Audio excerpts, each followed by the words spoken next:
Of course she said. Πάμε να τα πάμε πρώτο σύστερε. Hi friends, ఈ రోజు అయితే పేరుపాలెం బీచ్కి వెళ్తున్నాం. మా కొత్తూరు సెంటర్ నుంచి పేరుపాలెం బీచ్కి 73 కిలోమీటర్లు చూపింది. దాదాపు 2 గంటల జర్నీ చేసాం. పేరుపాలెం బీచ్ని మినీ గోవా అంటారు. మరి మినీ గోవా లాగే ఉందా అంటే ఏమో బ్రో, గోవా చూసిన వాళ్ళు తెలుస్తుంది. మాకేం తెలుస్తుంది చెప్పండి.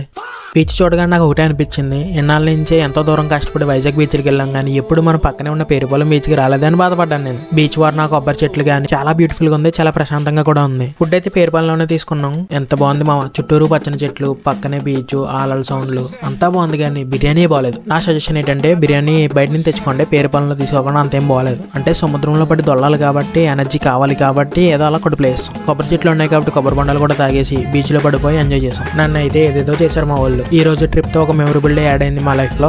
మీరు కూడా పేరుపాలెం ట్రిప్ ప్లాన్ చేయండి. You definitely love it.